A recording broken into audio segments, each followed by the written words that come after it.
contre le PSG. Vous a-t-il impressionné ?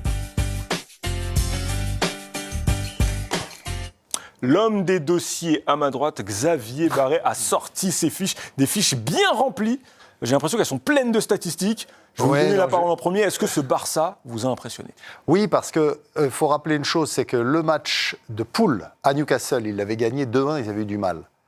Le match aller, toujours à Newcastle, ils font 1-1 et ils s'en sortent miraculeusement avec un pénalty à la dernière minute. Et là, hier, ils gagnent 7-2. C'est-à-dire que face à une équipe contre laquelle ils avaient eu du mal, une bonne équipe du championnat d'Angleterre, ils passent avec un écart de 5 buts. On a les statistiques là, de cette rencontre, notamment les 10 grosses occasions du Barça. 18 tirs, dont 13 cadrés. Exactement. Donc on a eu un Barça qui là est vraiment passé à la vitesse supérieure et qui a fait preuve d'énormément d'efficacité, encore une fois, contre une très bonne équipe anglaise. Donc, parce que j'entendais qu'on disait que l'adversaire n'était pas terrible. Ouais, c'est quand même Newcastle. Ils ont fini par exploser, mais ils ont fait le match pendant longtemps. Et même à la mi-temps, il n'y avait encore que 2-2. Enfin, il y a 3-2 à la mi-temps, mais à la 45e, il y a 2-2, puisqu'il y a un pénalty juste. Donc, franchement, je trouve que ce Barcelone a su vraiment trouver les ressources pour passer un cran et montrer qu'ils sont candidats à la victoire dans cette Ligue des Champions. Nabil, ce Barça a retrouvé son armada offensive et son efficacité offensive définitivement. Là, c'est tout droit jusqu'à la fin de la saison. C'est un blockbuster devant, c'est 4 fantastiques. En fait, moi, plus qu'impressionné, parce que de toute façon, c'est une équipe qui régulièrement nous impressionne parce qu'elle joue au football, elle procure du plaisir. Moi, c'est plus le plaisir de voir du football, de voir voilà, tu parlais de Neymar tout à l'heure, mais voilà... En fait, j'ai envie de les regarder, quoi. J'ai envie de regarder Yamal, j'ai envie de regarder Rafinha, j'ai envie de regarder Pedri qui change de direction subitement. En fait, c'est plus ça que le Barça suscite chez moi. Qui m'impressionne ou pas, de toute façon, c'est leur histoire, quoi. C'est une des équipes les plus offensives de l'histoire du football. Je veux dire, elle est bâtie, comme on sait, avec l'ADN Cruyff, avec leur histoire, etc. Donc, moi, c'est plus le sentiment de me dire, franchement, moi, j'adore regarder le Barça. Philippe, elle a passé un cap, cette équipe ? J'en sais rien. Par rapport à la saison dernière où ils étaient déjà demi-finalistes. J'en sais rien parce que sur la première période, par exemple, je les ai trouvés un peu en difficulté. Xavier a rappelé que la première période était très haut niveau. C'était pas une équipe faible en fait. C'était un super match et je les ai trouvés parfois un peu en difficulté, même dans la tenue du ballon et autres. Face à un adversaire qui les malmenait. Puis après, tout d'un coup, ils ont fait la diff. Donc au 4e but, on a compris qu'ils avaient passé un cap, comme vous dites. Mais de là à dire que c'est un cap...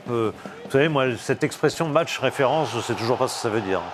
C'est vous qui la citez. Moi, j'ai compris que dans le football, dans 3 jours, il y avait un autre match. 3 jours après, il y a encore un autre match. Et qu'en fait, il faut tout le temps gagner quand on s'appelle Barcelone, PSG ou je ne sais pas quoi. Il faut tout le temps gagner. Les matchs références, c'est bien quand vous en avez gagné un. Mais en fait, 3 jours après, il faut le refaire, etc. Et c'est pas mais il y a des matchs un peu tournants, des matchs clés dans la saison. On peut dire ça. Quoi. Alors, oui, qui font notamment basculer la confiance. Par exemple, la saison dernière, le PSG, la victoire contre Manchester City, a fait basculer leur saison. Et parce que ça fait basculer la confiance. Et dans ce sens-là, oui, ce match-là peut être un peu fondateur parce que je pense qu'ils avaient encore des doutes suite au match aller qui avait été très difficile. Ils avaient failli perdre 2-0. C'était pas loin de 2-0. Ils ont été bousculés.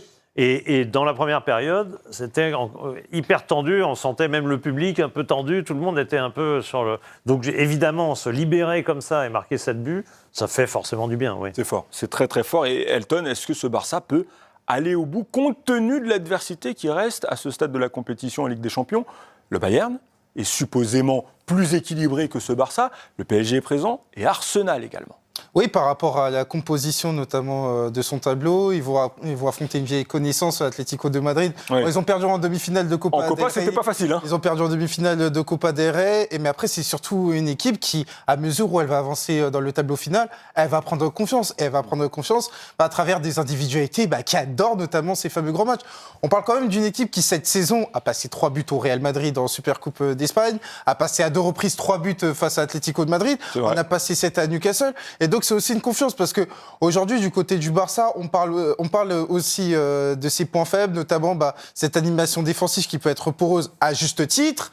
Mais le football densifique, c'est un football qui est quand même positif où on valorise davantage ses qualités. Et les principales qualités du Barça sont offensives. Je veux dire par là, affronter à Lamine Yamal en phase éliminatoire, affronter à Rafinha, affronter à un Pedri, ça reste un défi d'envergure pour n'importe quelle équipe. Donc évidemment, le Barça est un candidat, mais c'est un Barça qui doit être dans l'apprentissage. Parce que pour moi, le meilleur atout du Barça, c'est pas forcément Lamine Yamal. Et là, on va me dire, vous me prenez pour un fou, c'est Hansi Flick. Pourquoi ? Parce que lui, par sa mentalité allemande, il est très souvent dans l'autocritique. Qu'est-ce qu'il dit en conférence de presse ? Il insiste sur le fait que la première période n'était pas aboutie et qu'il y a une marge de progression. L'histoire du Barça cette saison 2025-2026, c'est qu'ils ont été constamment dans l'apprentissage. À savoir qu'à la faveur des blessures, des méformes, c'est un Barça qui a appris justement à être compétitif malgré toutes ses imperfections et arriver notamment à ce stade de l'année où ils sont encore compétitifs. Pour la Liga, un deuxième titre consécutif possible et aller dans le dernier carré Ligue des Champions, ce qui serait l'objectif minimal.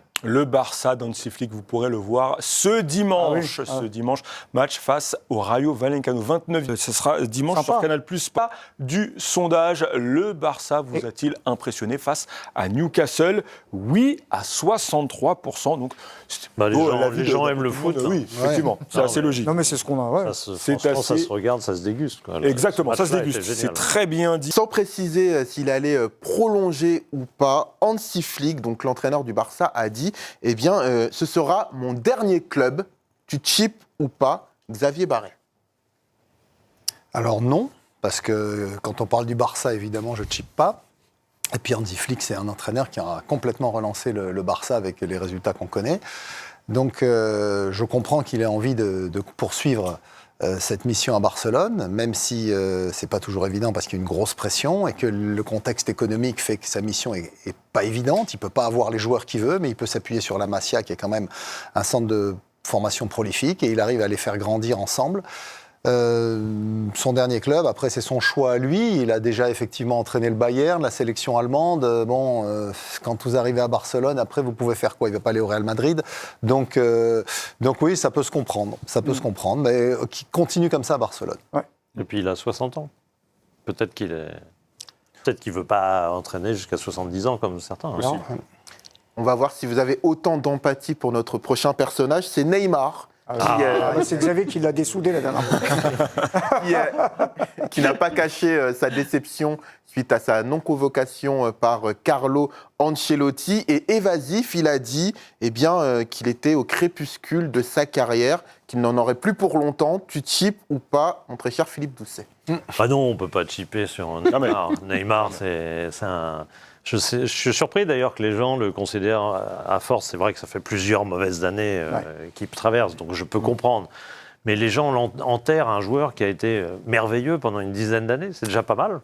Et certes, il ne fera pas 20 ans comme Ronaldo et Messi au haut niveau, certes. C'est sûr. Ok, mais il a fait une dizaine d'années absolument exceptionnelles. Voilà, aujourd'hui, effectivement, il est un peu au crépuscule de sa carrière. Il arrive encore de temps en temps à faire quelque chose. Il était quand même présélectionné. Donc il était dans les 45 de l'équipe du Brésil. Ça paraît court. Pour la Coupe du Monde, ça va être très court pour lui. J'ai un peu de mal à penser qu'Ancelotti puisse l'utiliser. Mais après tout, avec des équipes de 26, 27 joueurs... Il peut être le 26e. Ouais, mais la FIFA, on ne sait jamais. On ne sait jamais. Bon. Enfin, il ne va pas s'asseoir avec le troisième gardien, regarder toute la compétition. Donc si tu le prends, il vaut mieux lui donner du temps de jeu. C'est sûr. Okay. Le défenseur de Fulham, Issa Diop,